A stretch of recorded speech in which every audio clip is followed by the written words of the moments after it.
मिला है जी? नहीं, वो अलग की बात है। दारू नहीं मिलता है, लगता है।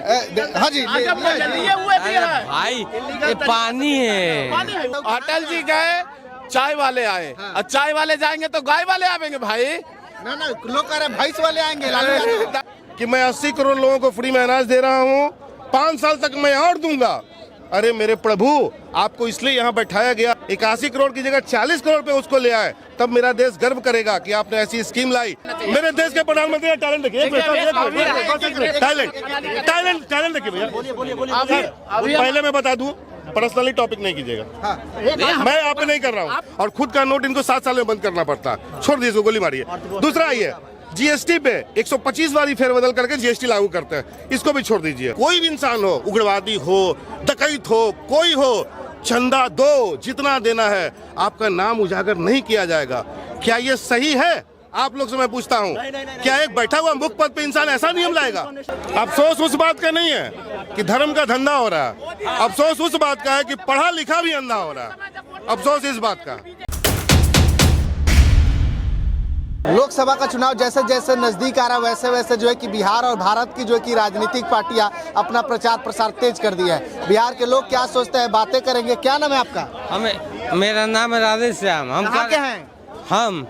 हम है उत्तर प्रदेश का। मिला है जी? नहीं, वो अलग की बात है। भैया देखिए, हम गलत नहीं बोलेंगे, मान के चलिए। दारू नहीं मिलता है, बंद है ना। देखिए दारू बंद है, लगता है।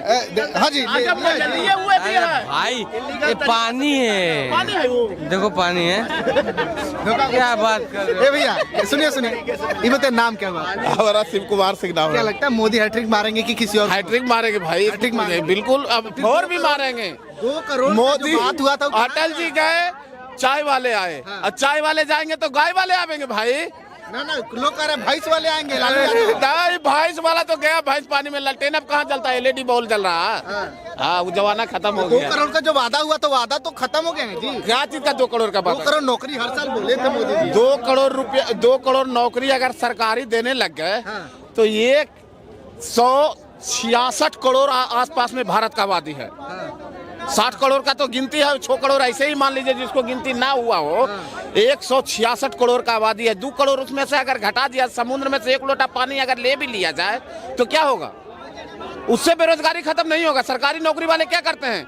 आज से 10 साल पहले आपको कहना है कि बहुत नौकरी मिलती थी, अब नहीं मिलती है नौकरी। आज से 10 साल पहले पटना जंक्शन पर कभी टिकट कटाने आए होंगे तो देखते होंगे कि लंबी लंबी लाइन लगती थी कि नहीं?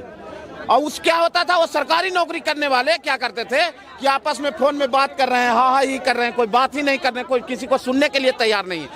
प्राइवेट सेक्टर जब से हुआ है, 10,000 रुपया का नौकरी करता है तो उसको डर है बेचारा के कि हमको बिहान अगर नहीं टिकट अभी काटेंगे तो बिहान मेरे को हटा देगा। वो 1 लाख रुपया सर्विस करने वाला बढ़िया से काम नहीं करता है, और 10,000 रुपया जो लेता है वो बहुत मेहनत से काम करता है, और 10 आदमी काम करता है 1 लाख रुपया में। तो बढ़िया कौन है, 10,000 वाला कि 1 लाख वाला?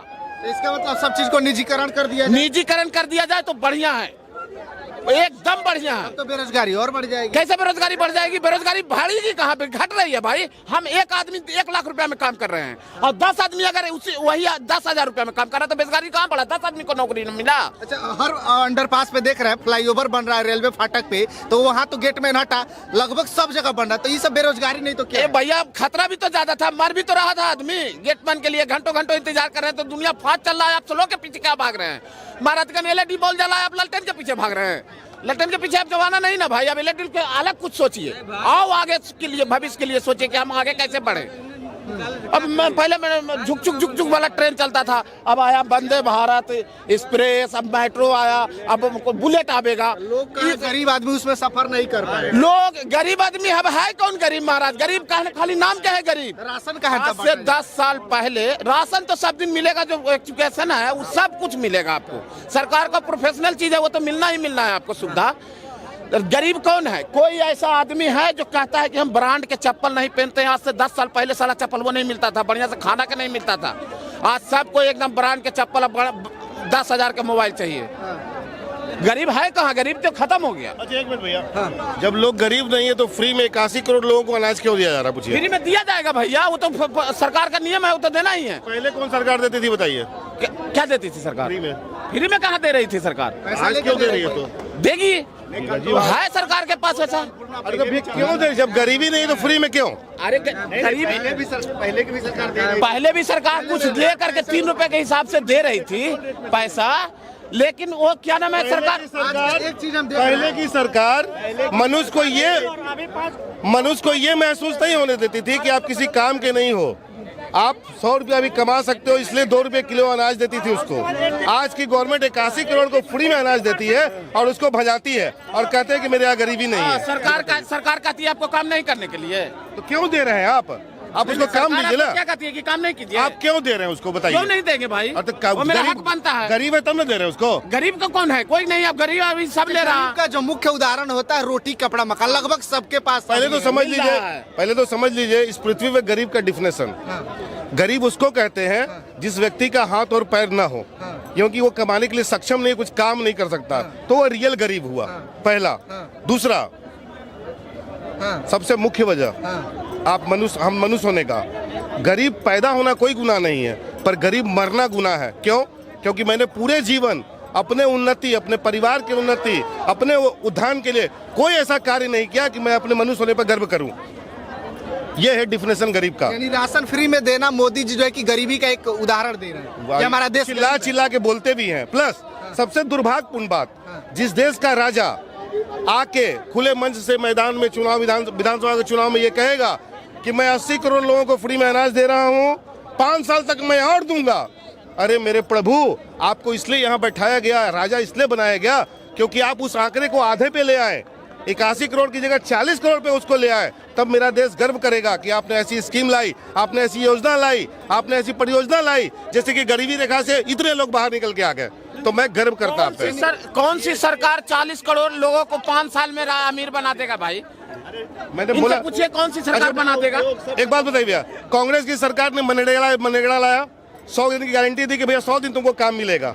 आज वही इंसान 100 दिन में उसको काम नहीं मिल रहा है, उसको 100 दिन का भी काम नहीं मिल रहा। मनरेगा सही से चलता था? हकीकत पूछिए। आप चला लेते ना सही से? मनरेगा चल रहा था हकीकत से, सारे चोर बैठे हुए ऊपर से नीचे तक, मुखिया से लेकर के सरपंच तक, एक भी मनरेगा में कोई काम नहीं करने वाला झूठ मूठ का आधार कार्ड पैसा ले लेता था। इस 10 साल में कोई चोर नहीं है, इस 10 साल में कोई चोर नहीं है। सच्चाई है वो नहीं बोलेंगे। बोलिए क्या सच्चाई बोलना? मैं आपके हर बात का जवाब दूंगा भैया। मैं दावा, मैं गारंटी देता हूँ आपको, इनके हर सवाल का जवाब दूंगा। अब मैं जो सवाल करूंगा इसका जवाब भी नहीं देंगे। हम कहते हैं कि अगर आप चोर हैं तो क्यों नहीं कहते कि हम चोर हैं? आप गारंटी देता हूँ मैं कि चोर हैं, सीधी सी बात है। तो देश का हमको आप गलत साबित कीजिए। कहाँ हुआ भैया? कल भी आप तीसरे नंबर पे थे, आज भी तीसरे नंबर पे, 50 साल बाद भी तीसरे नंबर पे रहिएगा। व्यवस्था हाँ, कल तीसरे नंबर पे था, कल भी था आपका, आज भी है, कल भी रहेगा। थोड़ी आगे बढ़ जाएगा। तीसरे नंबर पे किस पे? कितना पे था? नंबर पर कहाँ पे था बताइए तो जवाब। 9वें 10वें नंबर से अर्थव्यवस्था। कौन लाया? उसे मनमोहन सिंह कितना पे था? 125 से ऊपर था, लाए ना इतने पे। हम ये कहना सवाल, मनमोहन सिंह उतना से लाया ना कि नहीं लाया? सामने से बात करिए। मनमोहन सिंह वित्त मंत्री थे, प्रधानमंत्री नहीं थे। मैं एक चीज जानना चाहता हूं आपसे भी, जो मनमोहन सिंह एक सवाल में डाल ले लीजिए। बोलिए। आप बोलते हैं मेरा अर्थव्यवस्था मजबूत हो रहा है, लेकिन फिर मैं वहीं पे आता हूँ, कैसा मेरा देश का अर्थव्यवस्था मजबूत हो रहा है कि इस देश में फिर 81 करोड़ लोगों को फ्री में अनाज देना पड़ रहा है। ये कैसी मजबूती है? मैं अपना घर मजबूत नहीं कर पा रहा हूँ और दुनिया में ढिंढोरा पीट रहा हूँ, मैं मजबूत हो रहा हूँ। मेरा ये मुख्य वजह है सोचने का। मेरा एक सवाल आपसे है, जो मनमोहन सिंह पिछले 10 साल जो प्रधानमंत्री थे, 125 बार लगभग मीडिया के सामने आकर के प्रेस कॉन्फ्रेंस किया, मोदी जी एक बार भी प्रेस कॉन्फ्रेंस नहीं किया, मन की बात करते हैं, मीडिया के सवालों का जवाब क्यों नहीं देते? मीडिया का सवाल का, हर सवाल का जवाब देना प्रधानमंत्री का उचित काम नहीं है। बात कौन सुनेगा? आपके मन की बात कौन सुनेगा? मेरा मन का बात तो सुन ही रहे हैं, किसी न किसी माध्यम से सुन ही रहे हैं, तभी ना कह रहे हैं आपके। वो देखिए प्रेस कॉन्फ्रेंस वो क्यों नहीं करते मैं बताता हूँ आपको। आपने उनको सुना होगा कि वो जो भाषण देते हैं ना, एलिमीटर लगा रहता है, उस पर देखते हैं और वो भाषण देते हैं। हाँ, हेलीकॉप्टर पे। अगर उनसे डायरेक्ट पूछ दिया जाए इंग्लिश में नहीं आता उनको, नहीं दे सकते जवाब, नहीं दे सकते। अरे इस देश का दुर्भाग्य देखिए, जो इंसान ये भी राहुल गांधी जैसे बोल रहे हैं, जैसे मेरा देश का दुर्भाग्य है कि इन जैसे नौजवानों को प्रधानमंत्री को बता रहे हैं कि वो बकता कोई लिखता है तब बकते हैं, जबकि उतना टैलेंट प्रधानमंत्री हैं। क्या टैलेंट है भैया, प्रिंसिपल नहीं करते हैं कोई बढ़िया आज तक हुआ? देखिए हम बताते हैं मेरे प्रधानमंत्री का टैलेंट, मेरे प्रधानमंत्री का टैलेंट देखिए। ये जाकर के विदेश में कहते हैं टैलेंट देखिए, टैलेंट देखिए। राहुल गांधी अपने देश को बुराई करते हैं, भैया से आप अपने मेरे देश में रहने के लिए बाहर कर देना चाहिए। मेरे देश के प्रधानमंत्री का टैलेंट देखिए, टैलेंट टैलेंट टैलेंट देखिए भैया। पहले मैं बता दूं, पर्सनली टॉपिक नहीं कीजिएगा। मैं आप पे नहीं कर रहा हूँ। आपको पर्सनली कहाँ कर रहे हैं? हाँ, तो इसलिए सुनिए पूरा। क्या अभी आपने शब्द इस्तेमाल किया था। क्या शब्द अभी इस्तेमाल किया था आपने। हम आपको बोले थे कि आप इस तरीके का नहीं, आपने किया था। अगर करते हैं तो आपको देश में रहने का हक नहीं है। अब मेरा बात सुनिए। मेरे देश में हाँ लीजिए, मेरे प्रधानमंत्री का सुनिए, मतलब बढ़िया सुनिएगा। नहीं सुनिएगा, ये वो प्रधानमंत्री हैं, जरूरत नहीं होता भाई, ये वो प्रधानमंत्री हैं जो नोटबंदी करते हैं और 2000 का नोट लाते हैं, जबकि पूरे विकसित देशों में 206 देश है पूरे दुनिया में, 180 देश में 100 से ऊपर नोट नहीं है, 2000 का नोट लाते हैं और खुद का नोट इनको 7 साल में बंद करना पड़ता है। छोड़ दीजिए इसको, गोली मारिए। दूसरा ये जीएसटी पे 125 बारी फेरबदल करके जीएसटी लागू करते हैं, इसको भी छोड़ दीजिए। इस सबसे मतलब इलेक्ट्रल बॉन्ड का ये स्कीम लाते हैं कि आप कोई भी इंसान हो, उग्रवादी हो, डकैत हो, कोई हो, चंदा दो, जितना देना है, आपका नाम उजागर नहीं किया जाएगा। क्या ये सही है? आप लोग से मैं पूछता हूँ, क्या एक बैठा हुआ मुख्य पद पे इंसान ऐसा नियम लाएगा? तो चंदा तो केवल बीजेपी को ही तो नहीं आ रहा, बाकी पार्टियों को भी तो आ रहा ना। मैं किसी पार्टी का सपोर्ट किया हूँ भैया आपको? मैंने किसी पार्टी का सपोर्ट किया? मैं आपके नियम का विरोध कर रहा हूँ। आप जो स्कीम ला रहे हो मैं उसका विरोध कर रहा हूँ। ये सही है इस देश में? इससे भ्रष्टाचार बढ़ेगा कमेगा? ये बताइए, बताइए बताइए, आप बताइए हमको। देखिए, जो इलेक्ट्रॉनिक बॉन्ड भैया बात कर रहे हैं, ये आरटीआई होता है। आरटीआई मतलब मौलिक अधिकार है, मौलिक कर्तव्य है। हम मोदी जी से ये जान सकते हैं, हम मोदी जी से रुको ना देखिए भैया, हम मोदी से हमको जानने का अधिकार है कि कितना आपके हक में चंदा है। कांग्रेस से जानने का हक है कितना चंदा है, इसको साफो बंद कर दिए। ये कहाँ का न्याय है? भारत में कहाँ का न्याय है? तब उन पर डीवाई चंद्रचूड़ सुप्रीम कोर्ट का न्यायाधीश बोला हमको 6 महीना के अंदर इलेक्ट्रॉनिक बॉन्ड से हमको पता करना चाहिए कि कितना BJP, Congress, other communist party, जो भी पार्टी है, उसको चंदा आया, कितना आया, कितना लोगों ने डिनोट किया। ये हमारा आरटीआई है, राइट टू इन्फॉर्मेशन। हम सब पूछ सकते हैं, आपका भी अधिकार है, भैया का भी अधिकार है, भैया का सबका। लेकिन इससे द्वेष फैलेगा, ये भी तो फैसला है ना। कल को अगर सरकार बदलेगी तो जो कंपनी डोनेशन दी है, नियम क्यों लाए? ऐसा नियम आप क्यों लाए? आप 140 करोड़ लोगों को रिप्रेजेंट करते हैं, विश्व गुरु बनने की बात करते हैं, कहते हैं कि मेरा डंका बज रहा है और आपके दिमाग ऐसा है, आप ऐसा स्कीम लाइएगा इस देश में? क्या ये सही है? ये सही है? अच्छा, अगर इतना ही बुरा काम करे तो 400 का जो दावा कर रहे हो किस आधार पे दावा किया जाए? भैया मैं अब यहाँ पे चिल्लाने लगूं कि मैं करोड़पति हूँ, करोड़पति हूँ, करोड़पति हूँ, तो जब तक मैं बंद नहीं जाऊंगा, तब तक कैसे प्रमाण होगा? मोदी जी जानते हैं क्या करते हैं? मोदी जी सब जितना होता है ना ईवीएम वो हैंग कर लेते हैं, इसीलिए उनका सीटवा इतना आ जाता है। ईवीएम इलेक्शन कमीशन बात किया। और लोग का सीटवा आता है ना, देखिए वो तो ईवीएम कोई भी बने, सरकार के नहीं के बने, लेकिन एक गलत शब्द का उपयोग किया गया है कि मैं नारी मतलब शक्ति का विनाश करने आया हूँ। आप ये केयर कीजिएगा, शक्ति पूरा नहीं, हिंदू मुस्लिम, अरे भाई अब सिर्फ शक्ति की बात कर रहा हूँ, हिंदू मुस्लिम नहीं। वो बोला कि मैं शक्ति का विनाश करने आया हूँ, तो बताइए हमारे एक बार बोले तो दो भैया, शक्ति हमारे देश में किसको बोला गया, किसको कहा गया, बोला भी, किसको बोला दिया गया? हिंदू धर्म का नाम भी लिया। शक्ति हमारे देश में शक्ति किनको माना गया? महिलाओं को, माताओं को, बहनों को, ठीक ना? सुनिए, बोले सत्य का विनाश, ठीक है, आप राइट है भैया, आप सही न्यूज सुने भैया। आइए हम आपके न्यूज से ठीक, हम ही नहीं, मोदी जी क्या बोले थे पता है? बिहार में मुजफ्फरपुर में बेटी बचाओ बेटी पटाओ। तो बहुत वायरल हुआ। नहीं इसको छोड़ दीजिए ना भैया, जवान कोई भी हो, क्या चलता है भैया? किसी का बाप, किसी का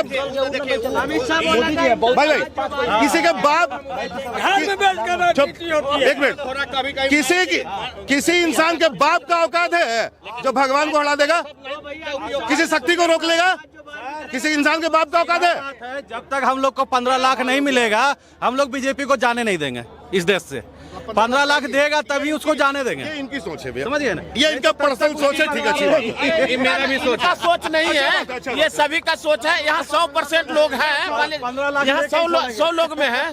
विश्वास नहीं है तो हाथ उठवा दीजिए। अगर जो आरजेडी या कांग्रेस का भी समर्थक है वो बीजेपी को ही खड़ा करे। मैं किसी दल का सपोर्ट नहीं करता हूं। और जो बोल रहे हैं ना इस 100 आदमी में, अभी भी आपको पिछले लोकसभा में 38% कुछ वोट मिला है, आत्मा से तो बीजेपी को अभी 62% वोट नहीं मिला आपको। अभी बोलने का बोल लीजिए, लेकिन गिराएंगे बीजेपी। काहे गिराएंगे, किस बात पे? हम अंधा थोड़ी है। कोई बात नहीं सुनिए, एक शब्द और सुन लीजिए।